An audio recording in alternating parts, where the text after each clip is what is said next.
Eu fiz um story, porque meu filho tava todo, ele é alérgico, tava todo machucado de picada de mosquito. Aí ele coça, aí vira logo uma ferida, uma coisa horrível.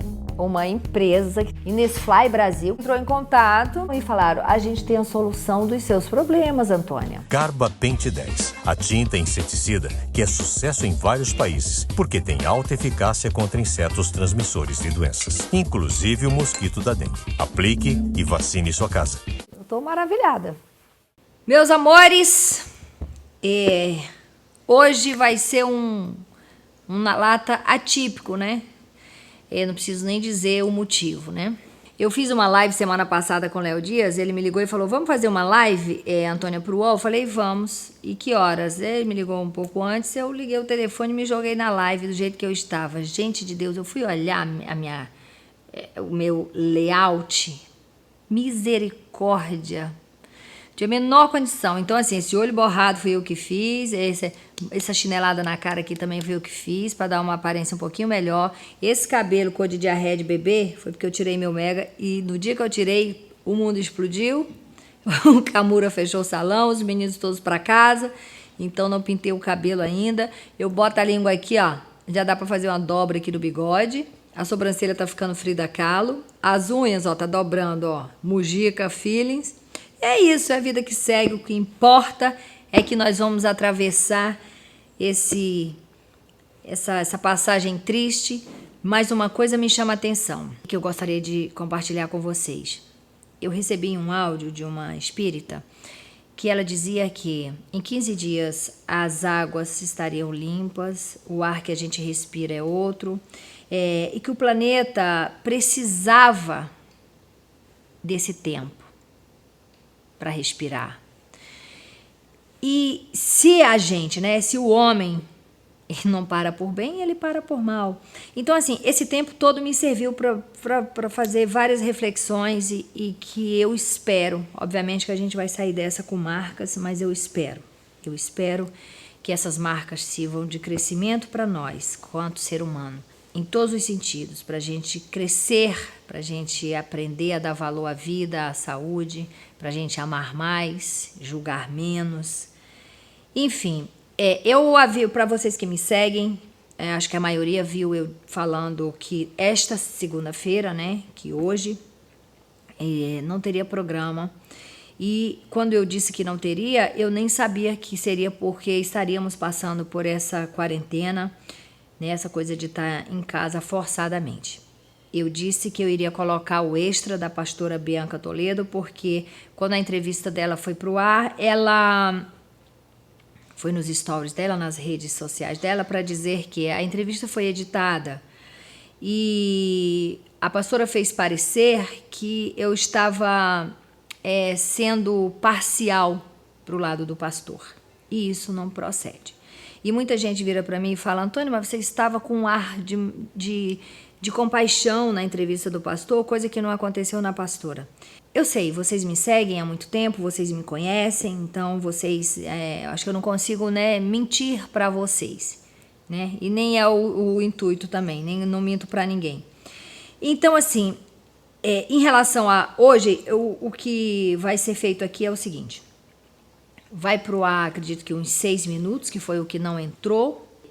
Com isso eu entendi que a pastora insinuou que nesse corte que eu fiz, eu de repente estava protegendo, né, o pastor Felipe, ou então deixando de colocar algo muito importante que ela tenha colocado. E o que eu cortei foi, primeiro, o vídeo ficou muito longo. Um vídeo que passa de 1 hora, ninguém consegue ver. Eu tenho colocado vídeos muito longos ultimamente por causa das entrevistas. As entrevistas que eu tenho feito ultimamente têm sido entrevistas que, nossa, complicadíssimas. Então eu não gosto de tirar coisas que realmente são relevantes. Nesse caso, eu tirei um trecho que a pastora falava do ex-marido dela, do Renato, porque ela já tinha falado muito do Renato. Tirei um trecho que eu falo com o atual marido dela, Leandro, se não me engano. Não lembro o nome do marido, mas ele estava lá na entrevista, ele acompanhou a pastora, e num dado momento eu me dirigi a ele, fiz alguma pergunta para ele. Foi quando eu perguntei para ela: você não tem medo de, assim, você não fica receosa de entrar num novo relacionamento e tal? E aí eu acho que emendou com a resposta dela e eu me dirigi ao marido dela. E o outro momento foi um trecho muito curtinho, ela falando, eu trouxe aqui a pasta com os meus extratos, imposto de renda, não. Eu não podia naquele momento parar para analisar isso, primeiro porque eu não entendo absolutamente nada, e segundo porque não era o intuito da entrevista. O fato da pastora ter pedido espaço no canal para vir se defender, porque ela disse, eu preciso me defender dessas acusações levianas que o Felipe está fazendo. E eu achei justo dar o espaço a ela também. Mais uma vez, eu quero dizer que eu não estou do lado de ninguém. Fato é, eu não gostaria que vocês colocassem palavras na minha boca, tá? Trata-se de um assunto muito sério, muito delicado, que envolve uma criança. E no fundo, eu posso dizer para vocês uma coisa. Se é que eu posso dizer alguma coisa em relação a isso, é que se eu entrevistei os dois, primeiro, porque no caso do pastor, eu tenho pavor de injustiça. Passaram-se 3 anos do acontecimento, ele foi absolvido, e eu achei justo conversar com ele. E no caso da pastora, eu acho que mais pela essa criança que está no meio dessa história toda. Já foi para a segunda instância, agora é a justiça que determine, eu não tenho absolutamente nada com isso, não estou do lado nem de um, nem do lado do outro, eu gostaria que vocês entendessem. E agora, conforme prometido, o que foi dito pela pastora e que eu cortei pelo vídeo ter ficado muito longo, para que ninguém ache que eu protegi lado A ou lado B. Eu não admito esse tipo de insinuação, eu não admito que as pessoas achem que isso aqui é um espaço que eu uso para camuflar a verdade ou para prejudicar as pessoas a troco do que quer que seja. E só mais uma coisa, pastora, o seu ex-marido, Renato, João, dá para ver aí? Eu marquei o nome dele, aqui ó, tá subindo, João? Uhum. Então, foi os stories que ele me viu fazendo, eu falando, pastora, eu não cortei nada que pudesse lhe prejudicar. E aqui ele diz, estou à sua disposição, Renato Pimentel. Está à sua disposição deve se oferecer para ser entrevistado. E não é isso que está em jogo, em questão. Não foi esse o motivo pelo qual o pastor veio aqui e muito menos o motivo pelo qual a senhora veio aqui. Não me interessa o que aconteceu entre a senhora e os seus ex-maridos, como marido e mulher, não me interessa. Eu vi uma entrevista do Renato e uma coisa me chamou a atenção, que foi sentir falta de pulso firme no momento de defender o seu filho.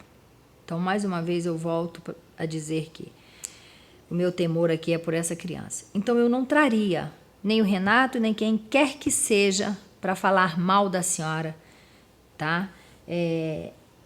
Que não fosse relacionado ao assunto do seu filho, que ocorreu com o seu filho.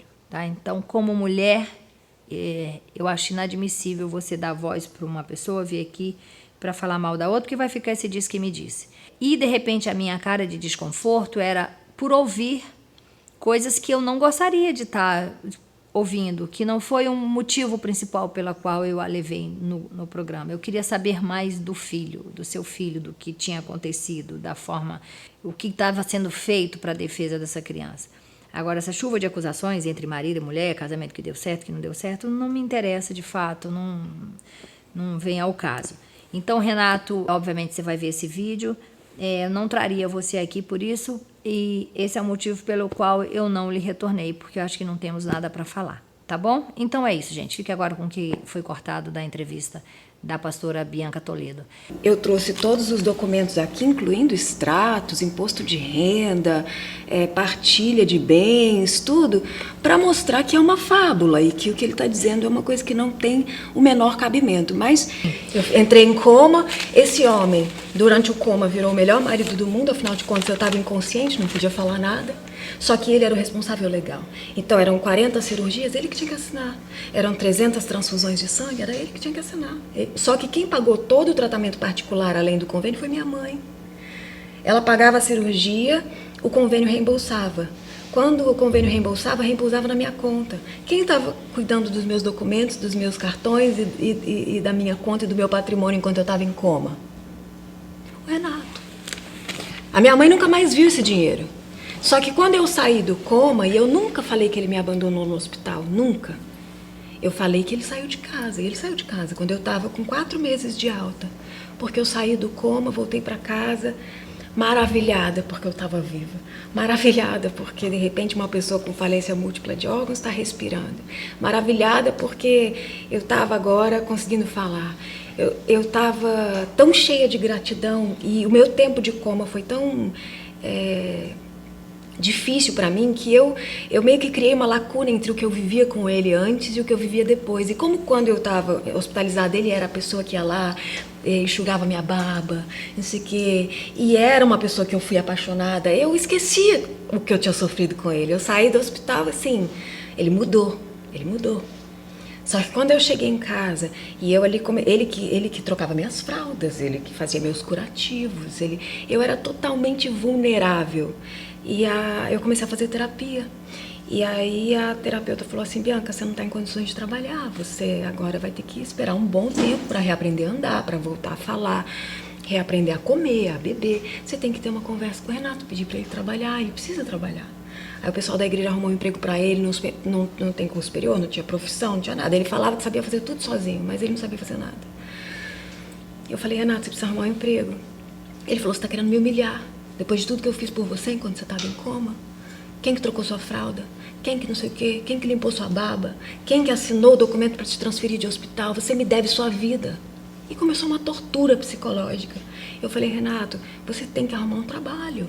Me devolve meu cartão, minha carteira, minhas coisas. Ele administrava minhas coisas enquanto eu estava no hospital.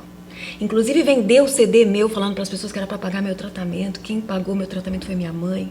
Ele que tirou as fotos, daquelas fotos terríveis que tem minhas em coma, ele tirava porque ele ia em todos os devedores dele, os cobradores, e falava assim: olha, me perdoa a minha dívida, olha o que eu estou passando, olha a minha esposa. Como é o nome do seu marido agora? Leandro. Leandro? Tem 2 agora para cuidar, é? Rapaz, misericórdia, Leandro. Quando você olha pro Leandro, você não passa na sua cabeça todos os traumas dos outros 2? Porque foram 2 histórias muito barra pesada. Foi mesmo. Pelo amor de Deus, né, Leandro?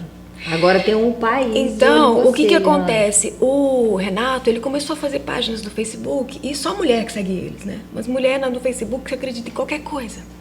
E ele falava assim: ela não me deixa ver meu filho. Aí o meu advogado falou: Bianca, entra com uma ação de regulamentação de visita. Tem isso. Pra você poder mostrar que você nunca impediu ele de ver. Aí eu entrei com a ação de regulamentação de visita. Só que o Renato, ele é um cara diferente do Felipe. Ele ligava, de repente, quando ele via que tinha ficado feio pro nome dele, pra cima dele, ele aparecia todo bonzinho. Aí ele vem, todo pacífico: não é bem isso, nós somos pessoas de Deus, não faça isso, quero ver meu filho. Aí ele ia falar com o José. Uma vez a cada 2 anos aparecia todo carinhoso com o José se derretia todo. Aí como é que ficava o meu coração? Acabava, eu falava: meu, eu não vou. O José ama esse cara, ele nunca aparece, mas o José ama ele. O que eu vou fazer? Então, gente, foi isso, ó. E, inclusive, eu falei para a pastora que ia ser editado, porque a gente conversou muito. E aí eu falei: pastora, isso aqui a gente precisa até parar de falar, porque senão depois... até brinquei com o João, falei: o João tá lascado para cortar isso aqui, né? Vai demorar muito, então vamos encerrar aqui. E aí a entrevista levou 1h e pouco, 1h06, quase 1h10.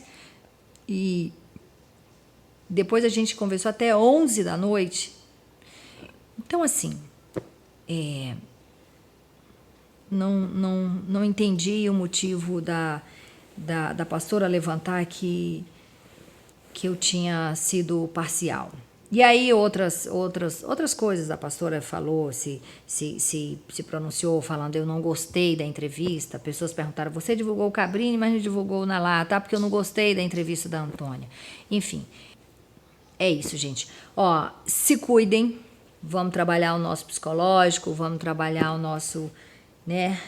Vamos ficar com a cabeça sem pânico, sem atropelos, tentando voltar à vida normal, seguindo à risca as recomendações da OMS, Organização Mundial da Saúde, que é os cuidados básicos de higiene, tá? Evitar aglomeração e tentar voltar à vida, mesmo que seja devagarinho, porque é necessário, tá bom? Curta, se inscreva, compartilhe. Um beijo no coração de vocês.